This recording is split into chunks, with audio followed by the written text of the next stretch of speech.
Hello friend, स्वागत है मेरे इस वीएस स्टडी चैनल ब्लॉग पर। आज हम लोग क्लास 10th का जो बोर्ड का पेपर है 2024 बोर्ड का, तो आज हम लोग इस वीडियो पे डिस्कस करेंगे सामाजिक विज्ञान का पेपर 2024 बोर्ड का। तो इस पे जो पूर्णांक की बात करूं तो पूर्णांक है 70 का, और टाइम की बात करूं तो टाइम है इसका 3 घंटा 15 मिनट। और इस पेपर का जो कोड है तो वो कोड है 825 JC। और ये 7 मार्च को पेपर हुआ था, तो 7 मार्च वाला पेपर है। तो इस पे जो आपको निर्देशांक दिए गए हैं, नोट भी दिया गया है। इस पे जो 3 घंटा 15 मिनट का समय है, तो प्रारंभ के जो 15 मिनट है वो प्रश्न पत्र को पढ़ने के लिए निर्धारित किया गया है। आपको ये पेपर पढ़ने के लिए 15 मिनट दिया जाएगा। 3 घंटा 15 मिनट है, तो 3 घंटा पेपर के लिए, 15 मिनट पेपर पढ़ने के लिए। और जो इस पे निर्देशांक दिया गया है, तो निर्देशांक आप पढ़ो या ना पढ़ो, लेकिन सामाजिक विज्ञान का अगर पेपर है तो जो निर्देशांक 10वां दिया गया है वो ज़रूर पढ़ना। जितने भी हाई स्कूल के छात्र हैं, इस पे जो निर्देशांक 10वां दिया गया है वो ज़रूर आप पढ़ना। कुछ इस पे पढ़ो या ना पढ़ो, लेकिन 10वां छोड़ के ना जाना, निर्देशांक ज़रूर पढ़ना। तो अब हम देखेंगे इस पे निर्देशांक दिया गया है, तो सभी प्रश्न अनिवार्य है। जो सभी प्रश्न करना वो अनिवार्य है। और इस पे जो प्रश्न पत्र है वो प्रश्न पत्र 2 खंडों पे बटा है। जो पहला खंड है आ और दूसरा खंड है बा। और तीसरे नंबर पे जो दिया गया है, तो खंड आ के 1 से 20 नंबर तक के जो विकल्पी प्रश्न होंगे उनके उत्तर जो आपको लिखना है वो लिखना OMR सीट पे आपको लिखना है। वो किस तरह के पेन से लिखना है, तो पेन की बात करूं तो काले या नीले बॉल वाइट कलम से ही करना है उसको। गोला लगा होगा तो गोले को पूर्ण रूप से काला या नीला कर देना है आपको। ठीक है। तो अब हम देखेंगे खंड आ। जो खंड आ इस पे दिया गया है, खंड आ के प्रत्येक प्रश्न का निर्देशांक पढ़कर केवल प्रदत्त OMR उत्तर पुस्तक पर ही उत्तर दें। ठीक है, इतना है। तो अब इस पे जो बात करूं तो खंड बा है, तो खंड बा के 50 अंक के वर्णात्मक प्रश्न है, इनको आपको लिखना पड़ेगा। और मानचित्र संबंधित इस पे प्रश्न भी दिए गए हैं। अब जो क्वेश्चन नंबर जो अरे वो निर्देशांक नंबर 10वां की बात करूं, जो आपसे बोले थे बिना पढ़े आप इधर से न जाने, इसको जरूर पढ़ना। जो ये निर्देशांक 10वां दिया गया है, इसको 90% लोग तो इग्नोर ही कर देते हैं, पेपर पढ़ते ही नहीं, बस सीधा हल करने लगते हैं 90% लोग। और जो 2 4 10% होते हैं वही पेपर को पढ़ते हैं सही से। तो अब हम देखेंगे 10वां जो इस पर दिया गया है, तो इसको सही से लिखना। दृष्टिबाधित मतलब जो कोई भी छात्र छात्रा है जिसको आँख से प्रॉब्लम हो, तो वो परीक्षार्थी है, तो वो मानचित्र कार्य के स्थान पर उनको अलग से 9A और तथा 9B के प्रश्न लिखने के लिए दिए गए हैं। मतलब जो लोग जिनके मतलब आँख पे प्रॉब्लम है, मानचित्र पे मतलब देखने पे प्रॉब्लम है, मानचित्र को नहीं देख सकते सही से, तो वो अपना जाके इस पे जो क्वेश्चन दिया गया है 9A 9B, इसको आप लिखने के लिए इनको दिए गए हैं, तो आप इनको लिख दीजिए, मानचित्र का कार्य आप ना करिए। तो देखेंगे अब इस पे जो बहुविकल्पी प्रश्न दिए गए हैं, तो चलो बहुविकल्पी प्रश्न को हम लोग स्टार्ट करने वाले हैं। तो बहुविकल्पी प्रश्न स्टार्ट करने से पहले जो भी चैनल पे नया है तो चैनल को प्लीज़ सब्सक्राइब करें और अपने फ्रेंडों के साथ शेयर करें। इस तरह के वीडियो देखने के लिए आप चैनल को सब्सक्राइब जरूर करें और बेल आइकन पे क्लिक करें, ताकि कोई भी वीडियो अपलोड करूँ तो आप तक तुरंत पहुँचे। तो चलो हम लोग क्वेश्चन को स्टार्ट करते हुए, जो भी ऑब्जेक्टिव क्वेश्चन दिया गया है, तो इससे पहले चैनल को सब्सक्राइब करें और बेल आइकन पे क्लिक करें। तो अब हम देखेंगे जो इस पे बहुविकल्पी क्वेश्चन है, इस पे जो क्वेश्चन दिया गया है, ये दिया गया है खंड आ पार्ट 1 बहुविकल्पी प्रश्न मल्टीपल चॉइस टाइप क्वेश्चन। ठीक है। अब हम देखेंगे जो पहला इस पे दिया गया है, तो दिया गया है इटली का एकीकरण किसके नेतृत्व में किया गया था। जो इटली का एकीकरण है ये किसके नेतृत्व में किया गया था। तो नंबर ए पे दिया गया है जेसेपे गैरिबाल्डी, बी पे दिया गया है ऑटो वान बिस्मार्क, और सी पे दिया गया है नेपोलियन, डी पे दिया गया है विलियम प्रथम। जो इटली का प्रथम एकीकरण हुआ था वो हुआ था जेसेपे गैरिबाल्डी के नेतृत्व में। तो ए नंबर पहला का ए विकल्प करेक्ट हो जाएगा। अब हम देखेंगे जो क्वेश्चन नंबर अपना दिया गया है, क्वेश्चन नंबर दूसरा दिया गया है, रोलेक्ट एक्ट कब पारित हुआ? रोलेक्ट एक्ट कब पारित हुआ? तो नंबर ए पे दिया गया है 1918 ईस्वी में, नंबर बी पे है 1919 ईस्वी में, और सी पे दिया गया 1920 ईस्वी में, डी पे दिया गया है 1921 ईस्वी में। जो रोलेक्ट एक्ट की बात करूं तो ये 1919 ईस्वी में पारित हुआ था। ठीक है, अब हम देखेंगे क्वेश्चन नंबर तीसरा। क्वेश्चन नंबर जो तीसरा दिया गया है, अंतर्राष्ट्रीय मानव अधिकार दिवस कब मनाया जाता है? अंतर्राष्ट्रीय मानव अधिकार दिवस कब मनाया जाता है? तो नंबर ए पे दिया गया है 10 दिसंबर को, नंबर बी पे दिया गया है 5 सितंबर को, और नंबर सी पे दिया गया है 14 नवंबर को, और डी पे दिया गया है 15 अगस्त को। जो अंतर्राष्ट्रीय मानव अधिकार दिवस मनाया जाता है वो नंबर ए 10 दिसंबर को मनाया जाता है। अब इस पे बात करूं क्वेश्चन नंबर चौथे की, तो क्वेश्चन नंबर चौथा दिया गया है, गुलामगिरी का लेखक कौन था? गुलामगिरी का लेखक कौन था? तो नंबर ए पे दिया गया है डॉक्टर भीमराव रामजी अंबेडकर, और बी पे दिया गया है ज्योतिबा फुले, सी पे दिया गया है कैलाश बासिनी देवी, और डी पे दिया गया है राधा स्वामी नायकर। जो गुलामगिरी का लेखक है वो है ज्योतिबा फुले, इसका बी करेक्ट हो जाएगा। अब देखेंगे पांचवा नंबर, जो पांचवा नंबर दिया गया है इस पे, सामुदायिक सरकार से क्या तात्पर्य है? सामुदायिक सरकार से क्या तात्पर्य है? तो नंबर ए पे दिया गया है, जब पूरा समाज मिलकर शासन का संचालन करता हो। नंबर बी पे दिया गया है, जब सत्ता का बंटवारा विभिन्न सामाजिक समूहों में हो, और सी पे दिया गया है बहुलक कार्यपालिका वाली सरकार हो, और सी पे दिया गया है मंत्रियों की समूह जिम्मेदारी वाली सरकार हो। तो सामुदायिक सरकार से तात्पर्य है जब पूरा समाज मिलकर शासन का संचालन करता हो, यही कहलाती है सामुदायिक सरकार। ठीक है, सामुदायिक सरकार कहलाती है। अब हम देखेंगे क्वेश्चन नंबर जो छठवां दिया गया। क्वेश्चन नंबर छठवां दिया गया है, निम्नलिखित में से कौन सा शासन का अंग नहीं है? तो नंबर ए पे दिया है कार्यपालिका, नंबर बी पे है नगरपालिका, और नंबर सी पे है न्यायपालिका, नंबर डी पे है विधायिका। तो निम्न में से कौन सा शासन का अंग नहीं है? तो शासन का अंग नहीं है नगरपालिका। इस पे यही अपना करेक्ट आंसर हो जाएगा, यही नगरपालिका इसका करेक्ट आंसर हो जाएगा, यही शासन का अंग नहीं है। अब हम देखेंगे जो इस पे क्वेश्चन नंबर सातवां दिया गया है। क्वेश्चन नंबर सातवां की बात करूं तो भारत में राज्य पंचायती की स्थापना कब हुई? भारत में राज्य पंचायती की स्थापना कब हुई? तो पहला विकल्प दिया गया है 1980 ईस्वी में, और 1990 ईस्वी में, सी पे दिया गया 1992 में, डी पे है 1904 ईस्वी में। तो हम अगर भारत में पंचायती राज्य की स्थापना की बात करूं तो ये हुई थी, ये मतलब 1992 ईस्वी में। तो हमारा करेक्ट आंसर हो जाएगा 1992 में। अब हम बात करूं तो ये क्वेश्चन नंबर आठवां, क्वेश्चन नंबर जो आठवां दिया गया है, क्वेश्चन नंबर आठवां है अपना, भारतीय कम्युनिस्ट पार्टी की विचारधारा क्या है?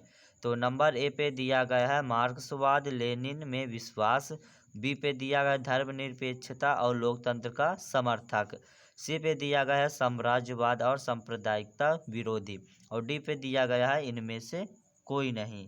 जो इस पे अपना करेक्ट आंसर हो जाएगा वो हो जाएगा ए, इसका करेक्ट आंसर ए हो जाएगा, मार्क्सवाद और लेनिनवाद में विश्वास। अब हम देखेंगे क्वेश्चन नंबर जो अपना नवा दिया गया है। क्वेश्चन नंबर नवा की बात करूं तो इस पे क्वेश्चन नंबर नवा दिया गया है, ये लोकतंत्र का प्रमुख गुण निम्न में से कौन सा है? तो लोकतंत्र का निम्न में से प्रमुख गुण कौन सा है?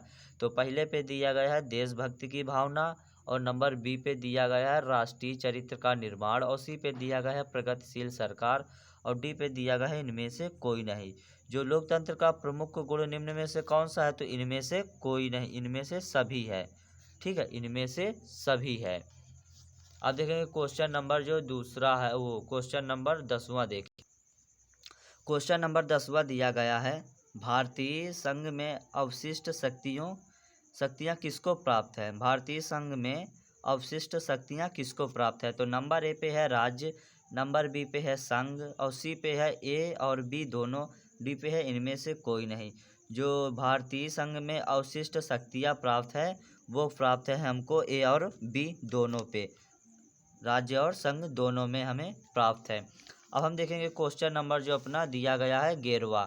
तो क्वेश्चन नंबर 11 की बात करूं तो पंजाब में भूमि निम्नीकरण का निम्न में से प्रमुख कारण क्या है। पंजाब में भूमि निम्नीकरण का मुख्य कारण क्या है। तो नंबर ए पे दिया गया है गहन खेती, बी पे दिया गया है वनोन्मूलन और सी पे दिया गया है अधिक सिंचाई, डी पे दिया गया है इनमें से सभी।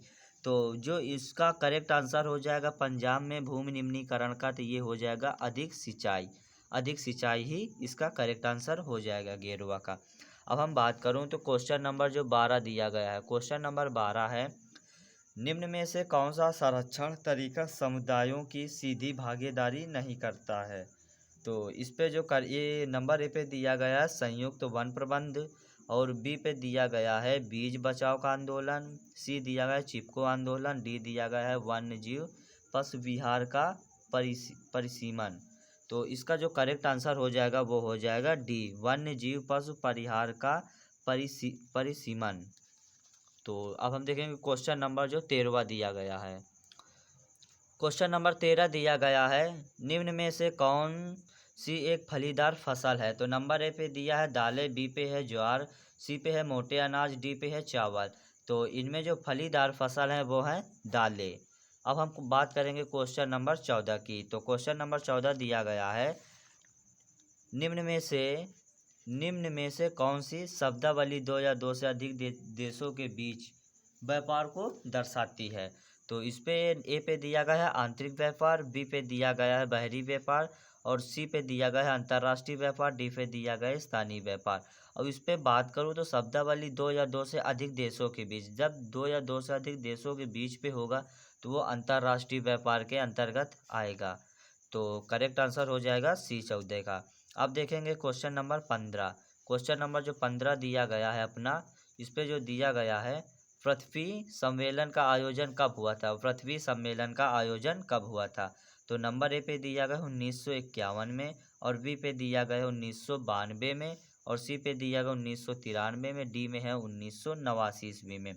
तो इसका जो पृथ्वी सम्मेलन का आयोजन हुआ था ये हुआ था 1992 में। इसका यही करेक्ट आंसर हो जाएगा। अब हम देखेंगे क्वेश्चन नंबर 16, जो क्वेश्चन नंबर 16 दिया गया है। तो क्वेश्चन नंबर 16 देखेंगे। क्वेश्चन नंबर एक देश का अधिकांशता प्राकृतिक प्रक्रिया से उत्पादन और रिक्त स्थान है क्षेत्र की गतिविधि है। तो इस पे दिया गया है प्रथम पे ए, और दिया गया है द्वितीयक, सी पे दिया है तृतीयक, और डी पे दिया गया है सूचना प्रौद्योगिकी। तो इसका जो करेक्ट आंसर हो जाएगा वो हो जाएगा ए। अब हम देखेंगे क्वेश्चन नंबर 17 दिया गया है स्वयं सहायता समूह से बचत और ऋण संबंधी अधिकतर निर्णय लिए जाते हैं। जो ये निर्णय लिए जाते हैं किसके द्वारा लिए जाते हैं। तो पहला विकल्प दिया गया है बैंकों द्वारा, नंबर बी पे है सदस्यों द्वारा, सी पे है गैर सरकारी संस्था द्वारा, डी दिया है इनमें से कोई नहीं। जो इसका 17वां का सही आंसर हो जाएगा वो लिए जाते हैं सदस्यों द्वारा। ठीक है। अब हम देखेंगे क्वेश्चन नंबर 18। क्वेश्चन नंबर जो 18 दिया गया है ये वैश्वीकरण ने जीव स्तर के सुधार में सहायता पहुंचाई है। वैश्वीकरण ने जीवन स्तर के सुधार में सहायता पहुंचाई है। तो नंबर ए पे दिया गया है सभी लोगों को, बी पे दिया गया है विकसित देशों के लोगों को, डी पे दिया गया है विकासशील देशों के श्रमिकों को, और डी पे दिया गया है इनमें से कोई नहीं। जो वैश्वीकरण ने जीवन स्तर के सुधार में सहायता पहुंचाई है वो पहुंचाई है सभी लोगों को पहुंचाई है। अब हम बात करेंगे क्वेश्चन नंबर जो इस पे दिया गया है, इस पे 19। जो क्वेश्चन नंबर 19 है ये दिया गया है भारत में उदारीकरण की प्रक्रिया की शुरुआत कब हुई थी। भारत में उदारीकरण प्रक्रिया की शुरुआत कब हुई थी। तो पहला विकल्प दिया गया है 1981 ईस्वी में, और बी दिया गया 1991 में, सी दिया गया 1971, डी दिया गया है 201 ईस्वी में। जो उदारीकरण की प्रक्रिया की शुरुआत हुई थी ये हुई थी 1991 ईस्वी में। और हम बात करूं क्वेश्चन नंबर 20वें की, तो उपभोक्ता संरक्षण अधिनियम पारित किया गया कब पारित किया गया। पहला विकल्प दिया गया 1985 ईस्वी में, और बी दिया गया 1984 ईस्वी में, और सी दिया गया 1986 ईस्वी में, डी दिया गया 1987 ईस्वी में। तो उपभोक्ता संरक्षण अधिनियम जो पारित किया गया था वो पारित किया गया था 1986 में। तो आई होप आप लोगों को जो इतने बहुविकल्पीय प्रश्न थे तो आप लोगों को समझ पे आ गया होगा। तो अब हम जो देखेंगे इस पे जो क्वेश्चन दिए गए हैं और वो जो क्वेश्चन है तो उनके बारे पे हम लोग डिस्कस करेंगे। तो पार्ट अब बी की बात करूं तो खंड बा, इस पे वर्णात्मक दिया गया है, आपको लिखना पड़ेगा। जो क्वेश्चन मैं दिखा रहा हूं आपको, अगर आपको सॉल्यूशन चाहिए तो आप कमेंट ज़रूर करना, और कमेंट करोगे तो वीडियो मैं आपको ज़रूर प्रोवाइड करूंगा। तो इस पे पहला देखेंगे, फ्रांस की क्रांति के हमें 4 कारण लिखना है, जो क्वेश्चन 4 नंबर का इसका है। अब अथवा भी लगा है तो अथवा में आपको एक करना है, चाहे आप ये करो चाहे ये करो। तो इसमें साइमन कमीशन की रिपोर्ट से कांग्रेस क्यों असंतुष्ट थी। तो इस पे भी आपको 4 नंबर मिलेगा।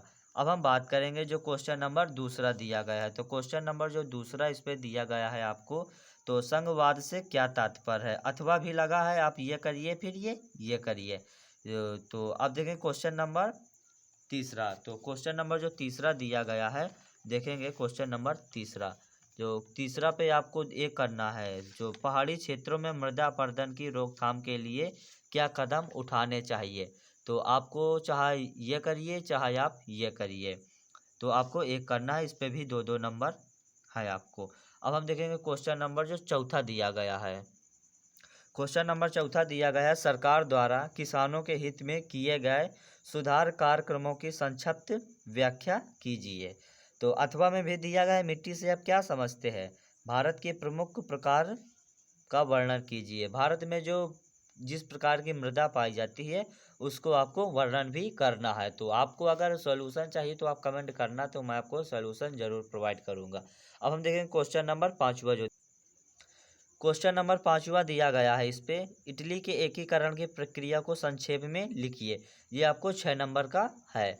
अब हम देखेंगे क्वेश्चन नंबर, इस पे भी अथवा लगा है, भारत में औद्योगिक विकास की क्या विशेषता है, किन्हीं चार कारणों का उल्लेख भी करना है। ये भी आपको 6 नंबर का है। अब हम देखेंगे जो क्वेश्चन नंबर छठवां है, तो भारत में विकेंद्रीकरण से आप क्या समझते हैं, भारत में विकेंद्रीकरण से आप क्या समझ, अथवा भी लगा है, आपको 2 पे तो एक आ ही जाएगा। लोकतंत्र किस तरह उत्तरदायी, जिम्मेदार और वैध सरकार का गठन करती है। ये भी आप अगर कर दोगे तो आपको 6 नंबर प्रोवाइड हो जाएगा। अब हम देखेंगे क्वेश्चन नंबर सातवां दी, वन्य और वन्य जीव संरक्षण पर निबंध लिखना है। तो 6 नंबर का है, अथवा भी लगा है। तो आप भारत में लौह अयस्क के उत्पादन एवं वितरण का वर्णन करोगे तो आपको 6 नंबर मिल जाएगा। अब हम देखेंगे क्वेश्चन नंबर आठवां। क्वेश्चन नंबर आठवां दिया गया है, आर्थिक गतिविधियों की विभिन्न क्षेत्रकों में विभाजित करने के आधारों की विवेचना कीजिए। ये भी 6 नंबर का अथवा लगा है। विश्व व्यापार गठन के कार्यों की विवेचना करोगे तो 6 नंबर मिलेगा। आप देखेंगे मानचित्र संबंधित क्वेश्चन जो आपको दिए गए हैं, इस पे दिया गया है मैप रिलेटेड क्वेश्चन, मानचित्र संबंधित प्रश्न। इस पे भी दिया गया है आपको सब एक नंबर, आधा नंबर का दिया गया है। 1 नंबर का अगर आप भरोगे तो आपको भी आधा नंबर मिलेगा भरने का, और आधा इसका क्वेश्चन का आंसर देने का, तब आपको टोटल 1 नंबर मिलेगा। तो आप देख लो क्वेश्चन देखने के बाद आपको जो नेक्स्ट वीडियो आएगा वो सॉल्यूशन के साथ पे आपको प्रोवाइड करूँगा। इस तरह भी देख लो आप जो दिया गया है। ओके, तो चलो ठीक है, आज के लिए इतना। जो नेक्स्ट वीडियो आएगा अब देखेंगे इस पे जो मतलब निम्नलिखित प्रश्नों के उत्तर देना है अपने। जो मतलब क्वेश्चन नंबर हम बोले थे 10, इसमें निर्देशांक जो 10 है वो पढ़ लेना। जो भी मतलब आँख पे किसी